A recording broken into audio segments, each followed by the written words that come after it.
신분이 높은 사람 또는 주군 등이 죽게 되면 가신이나 종자, 처자식이 자살로 그 뒤를 따르는 행위를 순사라고 합니다.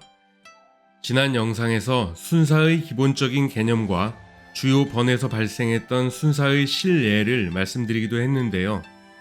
오늘은 순사를 테마로 역사적 사실에 기반해 만들어진 재미있는 시대극 작품을 한 편 말씀드리면서 순사에 대한 이야기를 조금 더 이어가 보려고 합니다. 나츠메 소우세키와 함께 일본 고전 문학의 양대 산맥 중 한 명으로 꼽히는 모리 오가이라는 시마네현 출신 작가가 있습니다. 그의 소설 중에는 역사 기진으로 불리는 장르의 작품들이 있는데요. 모리 오가이는 역사적 사료를 바탕으로 스토리를 전개하되 사료에 나오지 않는 부분에 한해서 작가적 상상력을 발휘한 소설을 역사 기진으로 정의하고 있습니다. 당대 소설가들로부터 역사 기진은 소설이 아니다 라며 비판받기도 했지만 모리 오가이의 이러한 접근 방법은 역사학자들이 추구하는 방식과 유사했기 때문에 역사학자들로부터는 오히려 높게 평가받는 부분도 있었습니다. 모리 오가이가 정의한 역사 기진 장르의 대표적인 작품 중 하나가 1913년에 발표한 아베 일족이라는 단편소설인데요. 에도시대 초기인 1641년 히고 구마모토본 번주 호소카와 타다토시가 사망하면서 순사를 둘러싸고 벌어진 아베 가문의 처절한 몰락을 그리고 있습니다. 이 소설은 온라인상의 원문이 공개되어 있기도 합니다. 아베 일족이라는 소설은 이후 여러 편의 영화, 드라마 등으로도 제작되면서 순사에 대한 사무라이의 고뇌를 잘 그린 작품으로도 인정받고 있는데요. 1938년 처음으로 영화로 제작되어 공개된 후 1959년 TBS 테레비, 1961년 니혼 테레비, 1995년에는 후지 테레비를 통해 시대극 드라마로 방영되기도 했습니다. 특히 1995년 후지 테레비에서 방영된 아베 일족이라는 시대극 드라마에서는 제가 개인적으로 좋아하는 배우 사토 고이치 씨와 영화 황혼의 사무라이 주인공 사나다 히로유키 씨의 젊은 시절 모습을 볼 수 있는데요. 일단은 이 작품 내용을 중심으로 에도 시대 초기 히고 구마모토번에 어떤 사건이 있었는지 추적해 보도록 하겠습니다.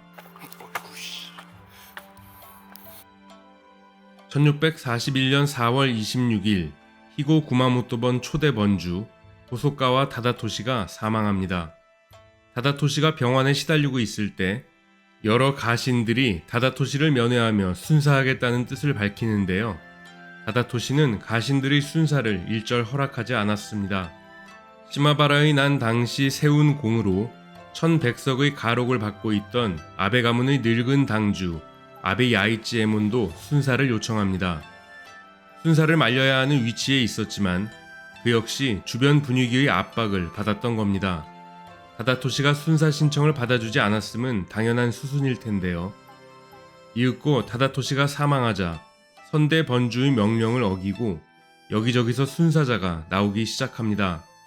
아베 야이치에모는 번주의 명령을 지키기 위해 18명의 순사자가 나올 때까지 죽지 않고 버티고 있었는데요. 이러한 야이치에몬의 모습을 본 호소카와 가문 가신들은 목숨을 아까워하는 늙은이의 추태라며 그를 비방하기 시작합니다. 이러한 주변의 압박에 결국 야이치에몬은 일족을 모아두고 순사 의사를 밝힌 후 할복으로 세상을 떠납니다. 뒤늦은 순사를 선택한 야이치에몬의 죽음을 두고 이번에는 죽지 말라는 주군의 명령을 어긴 불충신이라는 비난이 쏟아지기 시작합니다. 1100석의 가록을 안도받기 위해 선택한 순사였지만 결국 순사로 인정받지 못하고 야이치에몬의 가록은 5명의 아들에게 분배되는데요. 야이치에몬 사망 후 아베 가문의 새 당주가 된 아베 곤페에게 300석, 나머지 4명의 아들에게 각각 200석이 할당된 겁니다. 전부 합치면 1100석이니 그게 그것 아니냐고 생각할 수 있지만 당주인 곤페가 300석으로 주저앉은 것과 마찬가지였습니다. 아들이 많을 경우 가록을 나눠주지 않고 장자에게 모두 상속시키고 남은 자손들은 잉여아들, 야카이모노가 되는 것이 일반적인 시대였는데요. 가록을 나누는 순간 그 가문의 격이 떨어질 수밖에 없기 때문이었습니다. 아베 가문도 결국에는 1100석의 격을 갖춘 가문에서 300석급으로 추락한 겁니다. 순사를 선택한 아버지의 뒤를 이은 곰빼는 결국 분노를 참지 못하고 사고를 치고 마는데요. 호소카와 다다토시 기일의 법요 행사에 참여한 이대 번주 호소카와 미츠나오와 수많은 가신 앞에서 자신의 상투를 자르며 행패를 부렸던 것이죠. 아버지의 죽음이 순사로 인정받지 못했고 가문의 격을 300석으로 떨어뜨린 번주의 방침에 정면으로 반항했던 겁니다. 일본 시대극에서 자신의 주군이 사망하면 상투를 자르는 장면을 자주 볼 수 있는데요. 상투를 자르면 마치 도깨비를 보는 듯한 추한 얼굴이 되고 말죠. 에도시대 당시 상투를 자른 모습으로 돌아다닌다는 것은 옷을 입지 않고 거리를 활보하는 것과 다를 바가 없는 것으로 여겨지고 있었기 때문에 다시 머리가 자라 상투를 틀 수 있게 될 때까지는 밖에 돌아다니지 않고 근신하겠다는 의미를 내포하고 있었습니다. 현대 주군 사망을 추모하는 성스러운 장소에서 악행을 저지른 곰빼에게는 팔복이 아닌 사형이 언도되었고 사무라이에게는 치욕스러운 교수형에 처해지고 맙니다.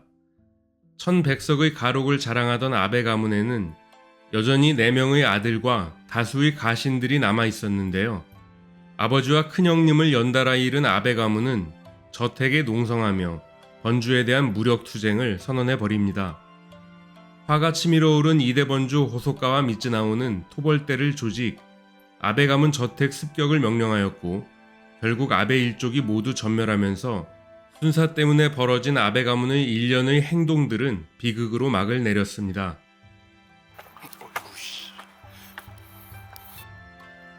이 드라마는 아베 일족이라는 모리 오가이의 소설을 기반으로 하고 있는데요. 이 소설이 역사적 사료를 바탕으로 기술이 없는 부분에 대해서만 작가의 상상력을 발휘한 역사 기진 장르에 속한다고 말씀드렸습니다. 그렇다면 이 드라마는 어디까지가 사실이고 어디까지가 허구일까요?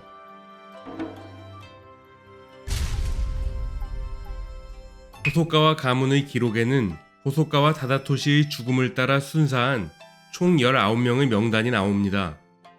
다다토시가 사망한 4월 26일 당일 14명이 순사했고 50여일이 지난 6월 19일에 마지막 순사자가 나왔음을 알 수 있는데요. 이 표를 통해서 아베 일족 드라마의 주인공인 아베 야이치에몬이 다다토시가 사망한 당일에 순사했다는 사실을 알 수 있습니다. 즉, 아베 일족 드라마 스토리의 가장 큰 축을 담당하는 늦은 순사가 허구인 것이죠. 아베 일족 단편소설의 작가 모리 오가이는 아베 일족 토벌작전에 참전해 큰 공을 세운 스모토 미치지구가 남긴 아베 차 사담이라는 기록을 바탕으로 소설을 쓴 것으로 알려졌는데요. 일본의 역사학자 야마모토 히로부미 씨가 구마모토번 정무일지를 바탕으로 이 내용이 허구임을 밝혀낸 겁니다. 모리 오가이가 소설을 썼을 때에는 이 사실을 몰랐을 겁니다.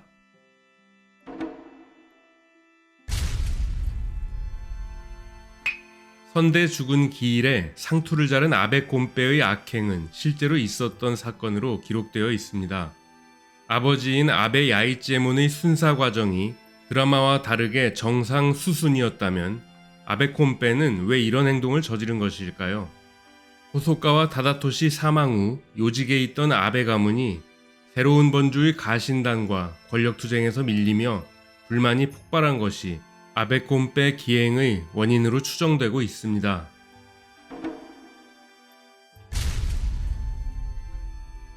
아직 권력 기반이 약한 이대 번주 미츠나오 앞에서 상투를 자르며 결별을 선언한 아베 곰빼의 기행은 미츠나오의 분노를 살만한 행동이었습니다.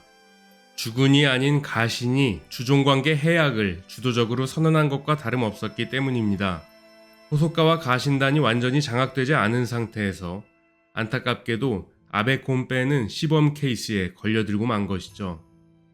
드라마에서는 아베 곰빼가 처형당한 것을 본 4명의 동생들이 분노를 참지 못하고 아베 당주 저택에 모여들어 농성하며 일전을 준비한 것으로 그려졌는데요.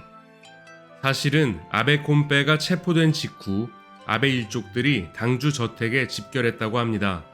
앞으로 전개될 사태에 대해 논의하려 했겠죠. 4명의 형제를 비롯한 일족이 한 곳으로 집결하니 사태가 커질 수 있다고 판단한 번주 측에서 토벌대를 보냈고 이후 체포한 아베콘빼를 사형에 처한 것으로 되어 있습니다. 즉, 아베콘빼가 사형에 처해진 것에 분노해 일족이 모여 농성했다는 부분이 사실과 다른 것이죠. 새로운 번주 앞에서 보여진 아베콘빼의 행동이 용서받기 어려운 것은 사실이지만 일족을 몰살시킬 만한 행동이었냐는 점에서는 의문이 제기될 수도 있는데요. 새롭게 권력 기반을 다져야 하는 신번주 입장에서는 필요 이상의 잔혹한 처벌을 통해 선대의 구가신단과 자신이 데리고 있는 신가신단 사이의 갈등을 미연에 방지하고자 했던 측면이 있었던 것으로 해석되고 있습니다. 한마디로 시범 케이스에 딱 걸렸다고 말씀드릴 수 있겠습니다. 영화와 소설 스토리의 큰 기반이 되는 내용이 허구임이 밝혀지면서 다소 김이 빠질 수는 있지만 에도시대 초기 갓도 가문으로부터 몰수한 영지에 새로운 번주로 부임한 호소카와 가문의 혼란 상황을 엿볼 수 있는 재미있는 작품이었습니다. 오늘 이야기는 여기까지입니다. 시청해주신 여러분 감사합니다.